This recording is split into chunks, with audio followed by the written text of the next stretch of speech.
Welcome to this explainer. Today, we are diving into the absolute engine of modern enterprises, and that is communication. Now, think about the people around you who just seem to effortlessly command a room, right? Or the ones whose emails always seem to get exactly what they want. They exude this natural confidence. They draw people in. And, well, honestly, it isn't magic. It's actually a system. And today, we're going to decode exactly how international business communication works, and more importantly, how you can totally master it. So at its core, the source text defines communication as the literal lifeblood of an organization. I mean, an organization simply can't function without people interacting, conversing, or corresponding with one another. Think about it for a second. Every single thing a business does, whether that's forecasting future events, drawing up blueprints, recruiting staff, organizing resources, or just monitoring progress, it all requires an exchange of ideas. Without this lifeblood flowing smoothly, the entire corporate body just shuts down.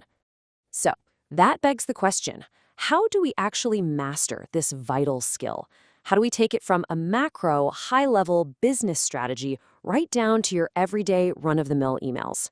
How do we ensure that lifeblood is actually reaching the muscles of your organization?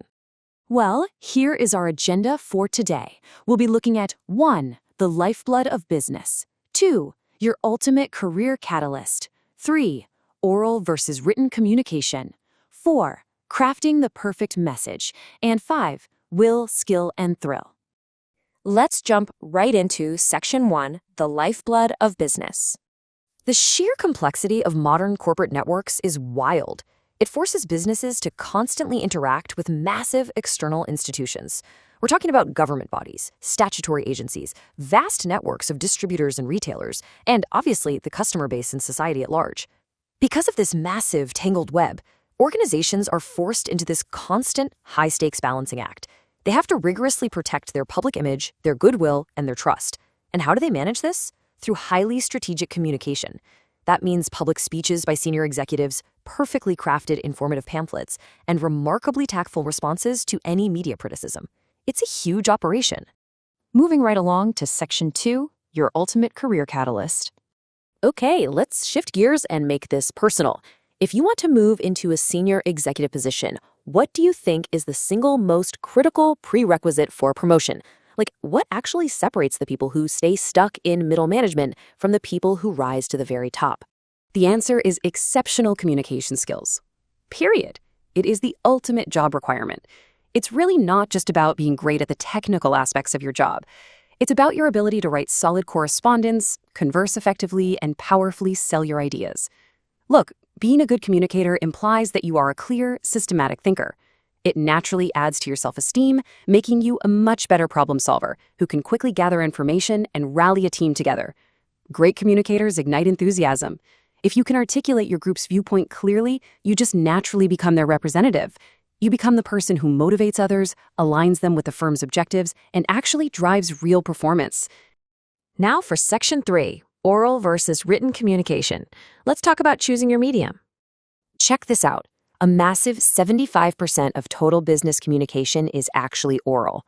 I know we all feel like we're totally drowning in emails and reports all day long, but the vast majority of how we actually connect, direct, and manage our teams happens out loud.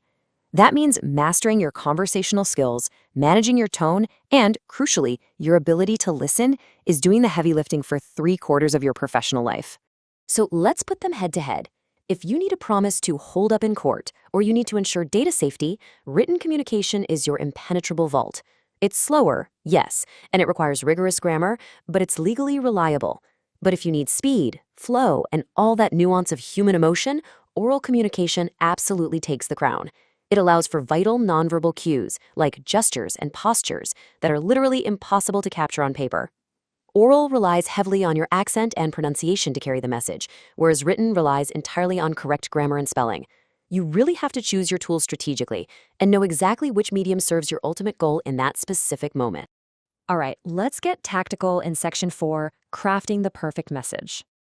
To make sure your complex reports and letters have absolutely zero errors, the text outlines this really rigorous 3-step progression. Step 1 is the first draft. Here, just get the ideas out. Seriously, ignore your inner grammar critic entirely for a minute. Just brain dump. Step 2 is revising and editing. This is where you go back paragraph by paragraph, checking the continuity of your ideas, fixing those grammatical errors and making sure it sounds professional. And finally, step 3 is proofreading. This is your vital final check after the message has been formally typed up. During that final proofreading step, you have to rigorously check for 3 pillars: context, accuracy, and form. And guys, the stakes here are actually massive. An uncorrected error isn't just an embarrassing typo. It can legitimately result in a loss of sales, a hit to your goodwill, or, in some high-stakes industries, even lives. No joke. So check context. Does the statement actually mean what you meant it to say? Check accuracy. Are the spelling, figures, and diagrams 100% correct? And finally, form and appearance. Is the layout right, and does it look professional? And to do this effectively, utilize these tactical methods. You can do your standard forward reading, sure, but a really brilliant trick is backward reading. It completely stops your brain from auto-filling the words, which helps you catch errors that your tired end-of-the-day eyes would normally just gloss right over. You can also enlist a colleague, ask another responsible, reliable person to read it, or actively read it out loud with them. When the stakes are high, relying solely on your own vision is a massive strategic mistake. And finally, we arrive at Section 5, Will, Skill, and Thrill. Mastering your message acts as a direct multiplier for 3 very distinct areas of employee performance: the will to work, the skill to work, and the thrill to work. Effective communication is the secret sauce that transforms your basic, everyday employees into a highly motivated, skilled, and enthusiastic workforce. Notice how mastering the message elevates absolutely everything across the board here. Just look at the will column.